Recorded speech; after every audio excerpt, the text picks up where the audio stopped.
You got him for real this time? Yeah.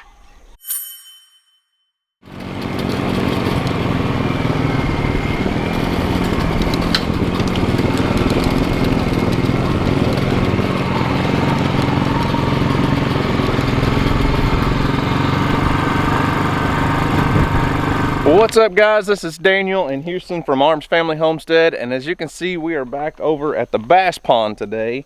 Houston and I got up early this morning trying to beat that summer heat. However, we've had a pretty strong algae bloom on the pond, and there's a little bit of we've got a lot of filamentous algae on the edges, but even out on the middle of the pond it's kind of a green sludge on top. But we're gonna do a little bass fishing early this morning, and our results are finally in from our Electroshock survey that we did with Pond King. So we'll get to that later because I want to go fishing first. But we're going to be bass fishing primarily. And hey, what? If we catch a big bass, we can put it in a bucket maybe, and then we can take it to my pond at the creek. I don't know. We'll see. Because we'll see. We only have little baby bass. But we're going to be using the Pond King app to track all of the bass that we catch. On there, there's a feature that you can do to enter the weight and the length so that you can do your own little survey, just like we did with our Electroshock survey, because Pond King knows that not everybody's close enough that they can come out and electroshock their pond, and not everybody wants to pay to do that kind of stuff. So they built an app where anyone can enter all that information, and once you get enough information entered about your pond and enough fish entered, then Pond King can pull up your stuff and do a whole report on your lake or your pond. But anyways, enough of that right now. We're gonna go fish and see if we can get Houston on a bass on a frog early this morning. I'm fishing with 2 poles today. Hey, what? I noticed that you dried your seat off with the towel. My seat seems to be all wet still. What's up with that?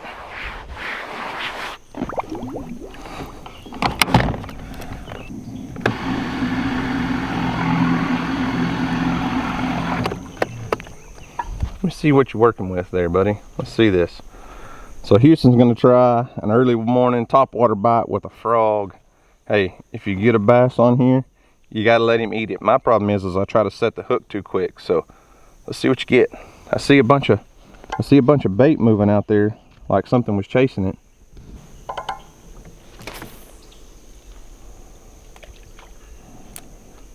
Landed right in front of that moss. Yeah, I landed right on it, didn't you? Yeah, but I got it out. Oh, first cast! Oh! I didn't see it come up and just bite that thing. First cast, that bass nailed that frog. This is going to be a good morning, I think, Houston. Yeah. Oh, yeah, he was on there. Dang. Oh, heaven. You missed 3 bites on 1 cast right there.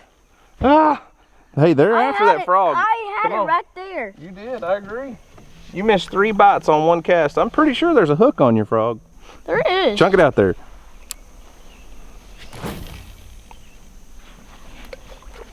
They're hitting it early this morning perfectly on that frog. I mean, they're nailing it. We need to get out here every morning. That was a big Well, that bass jumped completely out of the water over there, Houston. I didn't see it, but I saw the splash. Oh, right when it hit the water, bro. Oh, you got him this time. You got him this time, Houston. Oh, he come off, seriously? Are you kidding me? You got to set the hook. Oh!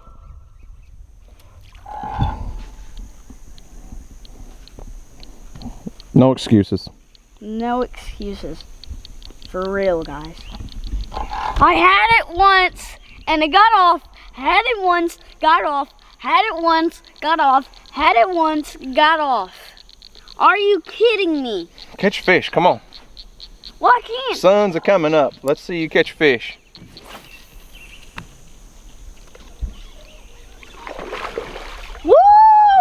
You got him for real this time? Yeah.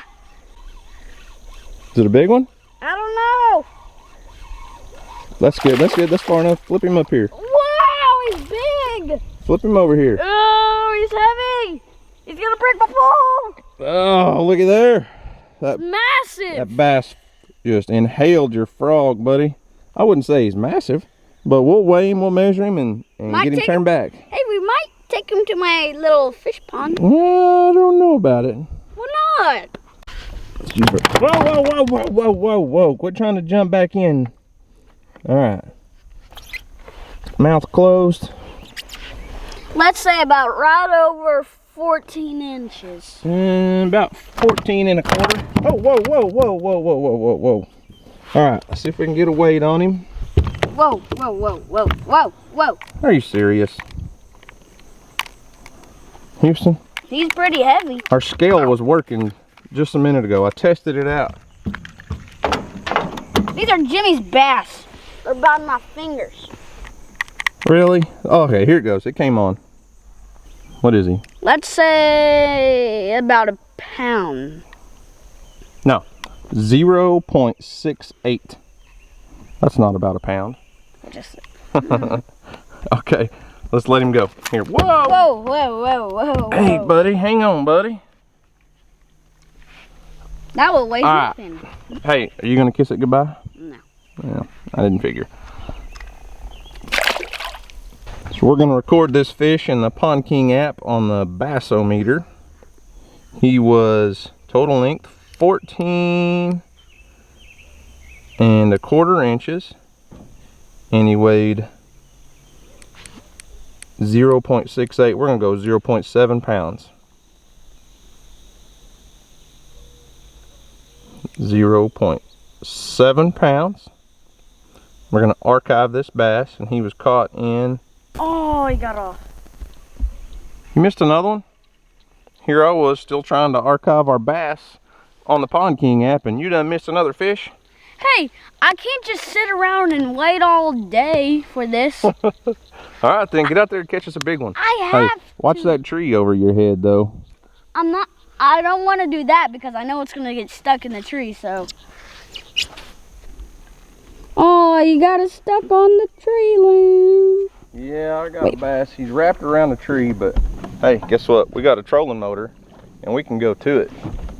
I don't think it's a monster by any means, but usually in this pond, used to we didn't have a boat, so if a fish got wrapped around the tree, you ended up probably just breaking most of them off. But now, Houston and I can go get them. Get off that tree, buddy. Oh, here we go, here we go. He's a big one. Here we go. Get off there. Oh, it ain't a big one. Looks like one. It's a good fish. Yeah. But not a big one. We'll go ahead and get a weight and a measurement on it so we can log it in the app. It goes to 30 inches. If you can see it, maybe all the way over there. We're not going to catch a bass 30 inches long though. Okay, so this fish almost identical to the last one, which is about average size for our pond, but this one's 14 and a half inches. All right, Houston. And this one is much calmer, it seems like. Grab the scale, see if we can get it to turn on this time. Hold her up. Your thumb's blocking.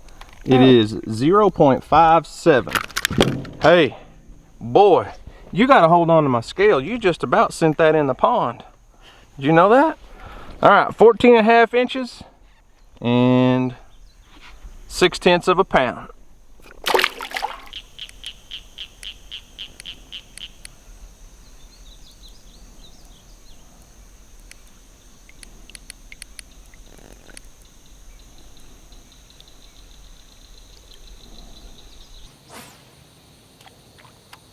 Pretty much right where he jumped. A white?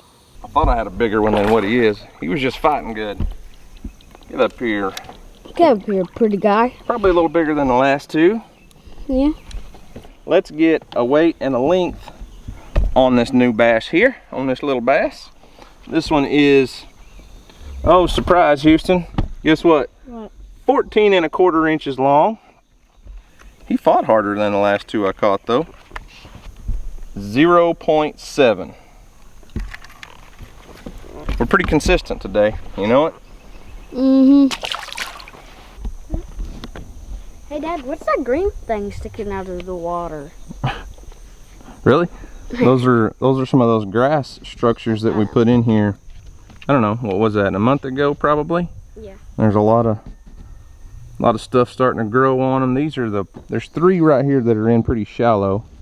Most of the rest of them, see there's one there.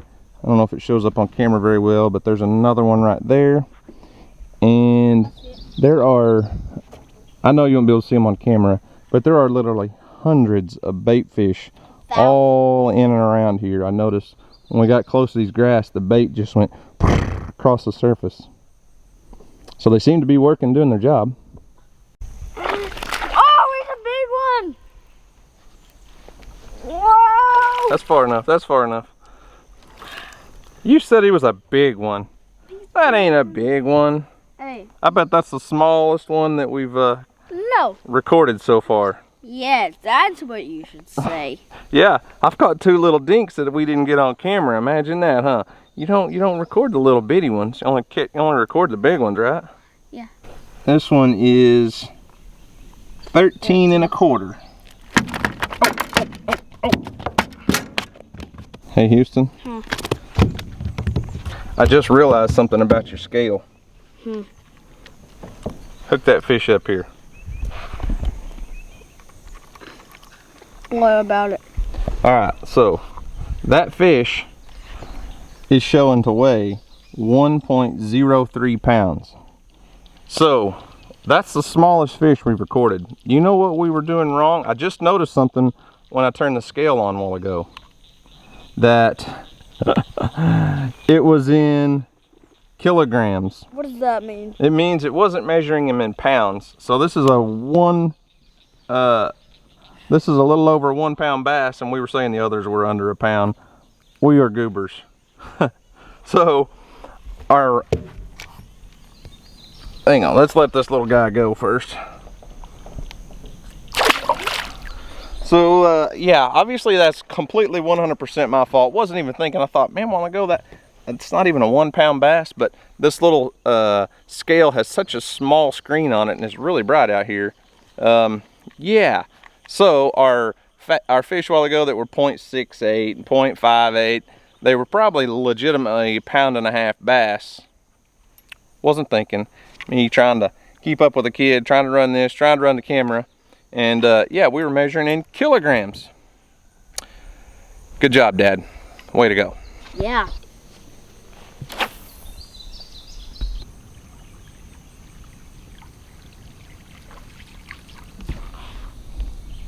Oh my gosh, this one is strong. You better not lose this fish, boy. You done lost my last one. You mean mine? Nah. This one feels good. Come on this side of your pole. Come on this side. Oh, you got to keep the line tight, buddy. You gotta keep that line tight all the time, okay? Got him over here in the moss. Ooh, look at that salad bass. He's down there, I think. I don't know. You let him loose. Here. Well, hey, what is that? He's not a monster. Looks like he got bit at. He's got a little sore on his head, doesn't he?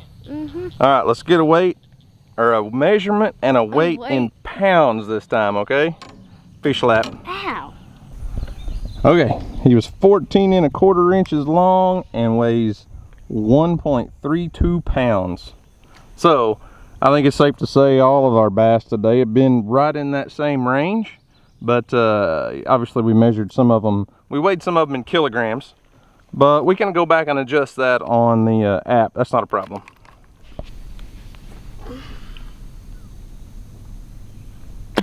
Choom, there he goes.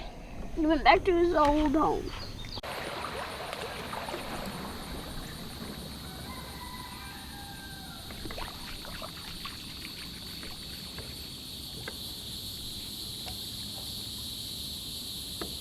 And that's wrapped up.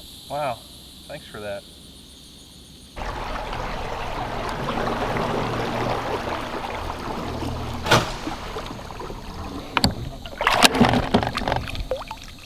Well, I think it's reached the point where Houston's done for the day. It's gotten hot, which we're kind of sitting in the shade now, but over across the pond, it got pretty warm. So I promised you guys we would be giving you the results of our Electroshock fish survey. Guys, if you missed that video, go back and check it out. That was one of the coolest things we've ever done on our property. And if you're not familiar with what an electro fish survey is, you can have a company like Pond King come in, and they'll hook up a generator and put electrodes in the water, and it shocks the fish. It doesn't injure them, it just kind of stuns them long enough for them to float up the surface. You net them, and then you can do all kinds of research, weight, length, pull scales, do all kinds of cool stuff. But Pond King came up with a full report. I'm not obviously going to read the whole thing because it's about 10 pages long, but a lot of you guys wanted to know the results, so here they are. Let's start off with the forage fish, which are bluegill mostly. The lighting is terrible. It was really good just a second ago, and it screwed up. Bluegill were observed in ranges of length from 1 inch to 9 inches. There was an abundance of bluegill, and the majority of the fish sampled being 1 to 3 inches, which are perfect size to feed the bass, by the way. This indicates an excellent spawning session from last season.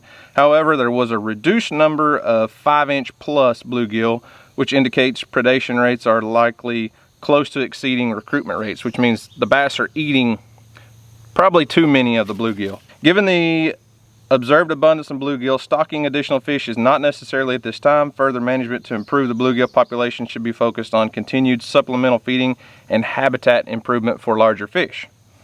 We also had golden shiners, lots of golden shiners.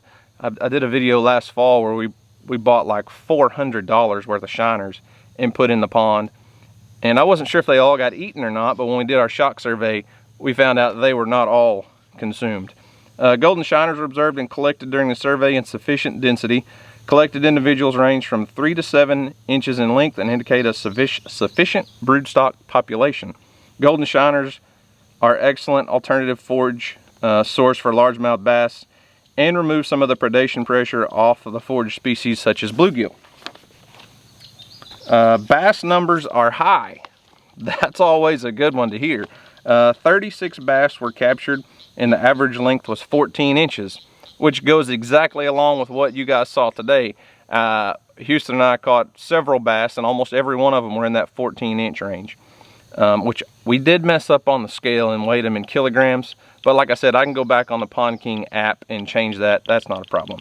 So while we did capture and measure and weigh 36 bass, obviously that's not all the bass in the pond. We came nowhere close to catching all the bass. When you shock, you just catch whichever fish you run over at that time. You get about 2 or 3 seconds to catch them, or they just swim off once they get out of that electrical field. Pond King recommends an annual harvest of 10 pounds of bass per acre, which is approximately 15 pounds per year from our pond, since we're at about 1.5 acres, and they should be less than 15 inches in length.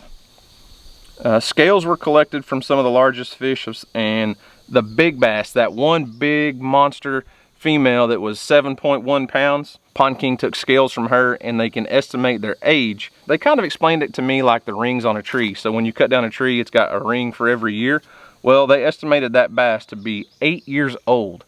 So that 7-pound bass was 8 years old, they estimated, which you're hoping for a 1 pound per year weight gain. So we're probably just a little bit below that.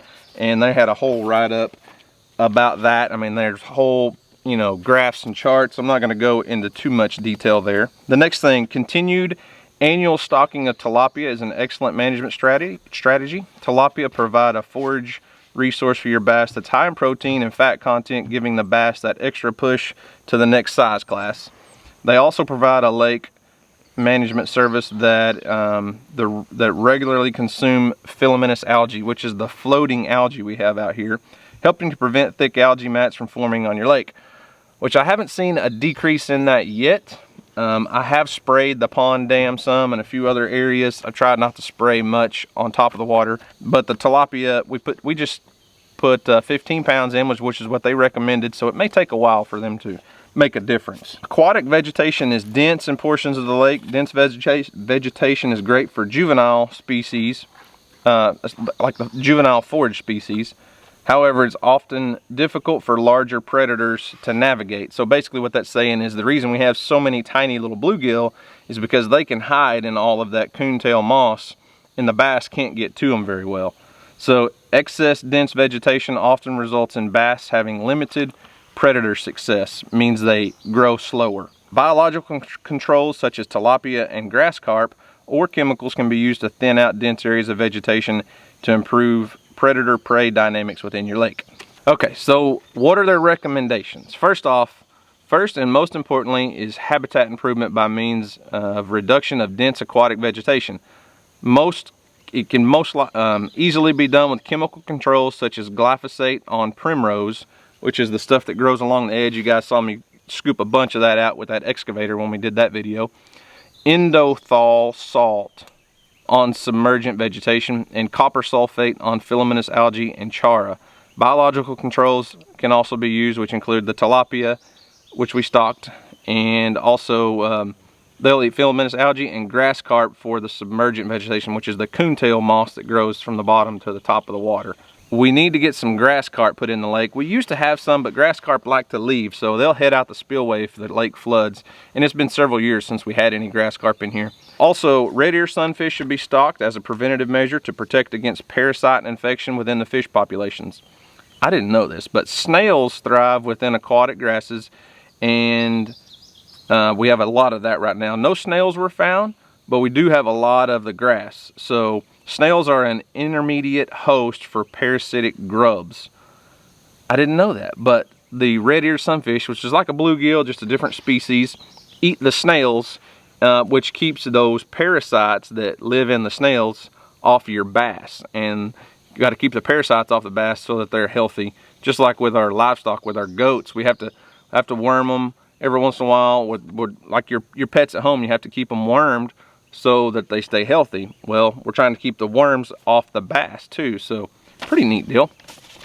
So the last thing Pond King gave us was basically a long-term checklist of goals for spring 2020, fall 2020, and spring of 2021, which kind of wraps up most everything they put in the report. But basically we need to begin harvesting 10 pounds of bass per acre per year.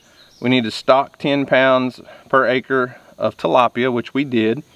We need to chemically treat the dense areas of aquatic grasses and use the Pond King app to track fisheries progress. So basically use their app to track the growth of our bass over time.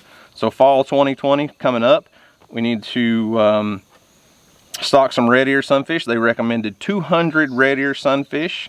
They recommended to stock 7 grass carp and continue the treatment of aquatic vegetation, continue the feeding regimen, which we have a feeder set up to feed our bluegill. And then continue the use of the Pond King app to track the fish. Spring of 21, begin annual harvest, conditional harvest. Assess the golden shiner population within the pond to determine if we need to add any more. Restock the tilapia because they will not survive the winter. Once the water drops below about 55 degrees, the tilapia will all die off. And then continue stocking that we're not done in the fall. So there was a quick rundown of the results of our Electroshock fish survey. Guys, you don't have to have someone come in and do that. Like I said earlier, Pond King developed an app to kind of help people who don't have anyone local that can come in and shock their pond, or they don't want to have that expense. And I've shown the app on here a couple times. Right now it's only available to Apple users. It's not an Android app just yet.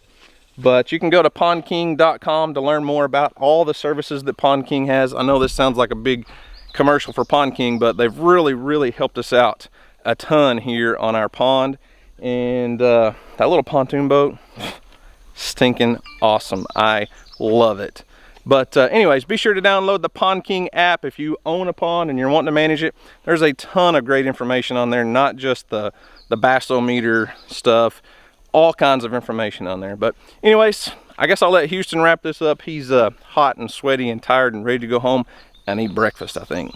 So guys, before I end this video, if you haven't already, go subscribe, ring the notification bell, and like this video. So guys, thanks for watching. I hope you enjoy it, and as always, we'll see you in the next video. Peace.